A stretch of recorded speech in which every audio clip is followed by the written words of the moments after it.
The house of cards, that's what worries me so much going into a Phantom Draft and going into a real draft as well. One pick can really throw out the rest of the selections. Well, happy draft night to you, Nat and Riley. Been a big few weeks from getting ready for tonight, and here we are. And I've been doing the Phantom Draft for a decade now, which sounds a long time and feels a long time. This is your first Phantom Draft. It takes a lot of work. yeah, there's been a lot of calls and a lot of meetings over the last couple of weeks, Matty. The first Phantom Draft I did was in 2012.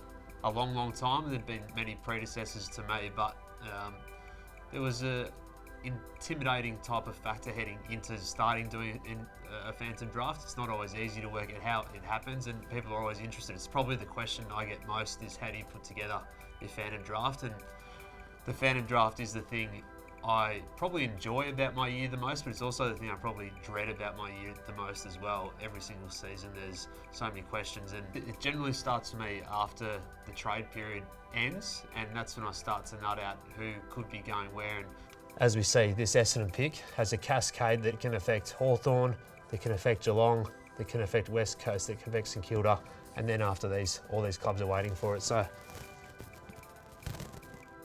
what's happening?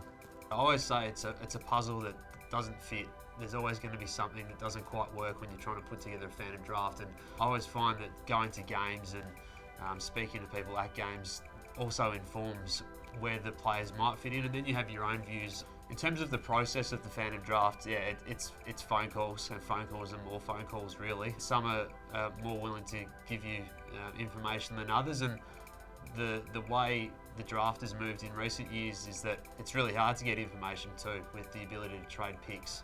Yeah, I try and get a range of voices from either clubland or management. Players themselves have a fair idea of who's showing the more interest in.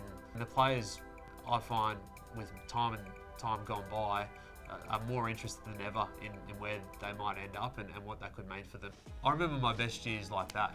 And 2015 was probably my best year, I think. Cal Twomey, our draft guru at afl.com.au. Look, we got the first 15 or so right, so a couple of bids in different spots, but we got the first 15 right, which is really exciting. And that was the first year of, there's a lot of bidding going on that year as well, and that's when it really sort of to take a hold of what that looked like.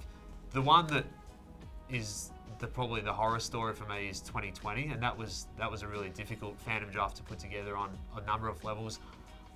I always like to use my own eye to get a sense of who could fit in where. I couldn't rely on my own eye at all in terms of that first round that year, because there'd been no footy through COVID-19. Will Phillips got picked at North Melbourne, and I'm a big fan of Will.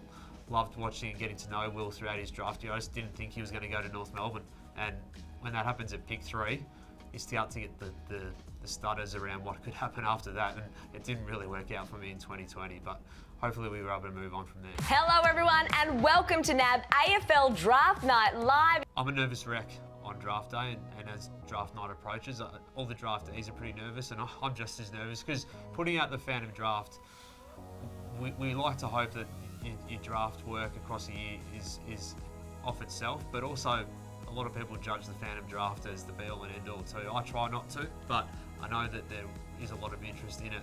It's an hour before the draft. Fair to say the phone is ringing pretty hot. It's probably the first draft like this that I can remember, to be honest, where only an hour out with so much uncertainty around the Bombers pick at pick 4. Like we've been speaking about for a couple of weeks now, what they do.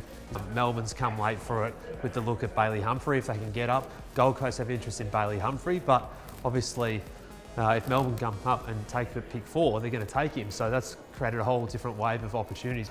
Yeah, the Phantom at this point is up in the air. Heart's starting to pound a little bit. That's all right, it's part of the game day. This week, of course, is Cal's week. It's his time to shine. And of course, his highly anticipated Phantom Draft dropped on the weekend and everyone was having a look. Take us through it, please. And are you happy? Fingers crossed, I'm happy. Okay. So I do a top 30. I like to see how many of the top 30 still end up being picked in the top 30, even though they might not always match up in terms of where they end up. So if I can get 25 who end up in the top 30, I think that's a good night. I was going to say, if you're relieved, Cal, about the fact that Elijah Sardis has gone to Essendon. It was a big pick. The Bombers had big offers You were for nervous. it. Yeah, I mean, I had a thought that, Elijah Sardis, given his dominance across this year when he played, sometimes you go back to what the course of the year is told, and he's always been ranked around that part of the draft for a lot of clubs. it can go both ways, and that's the sort of drama of the Phantom Draft in a lot of ways. That's right, there was no surprises in the top 10. Everyone read that on Saturday night. Cal, you are now top 10 of your Phantom Draft is identical to what has happened here tonight. So congratulations to you. So draft done, obviously a pretty eventful and stressful night, but I'm happy. I don't often leave the draft happy with the Phantom Draft, but it all sort of went to plan tonight. So there was the big one on the Bombers, and that was one I was pretty more nervous about. But after that, they held and didn't do that trade that they got offered, and they got offered multiple picks, sort of went to plan. Elijah Hewitt being the one that probably threw it out a little bit, and after that, Harry Ralston being a big bid. But yeah, happy with the 12 and 13 at the top there, and yeah, on to the next one.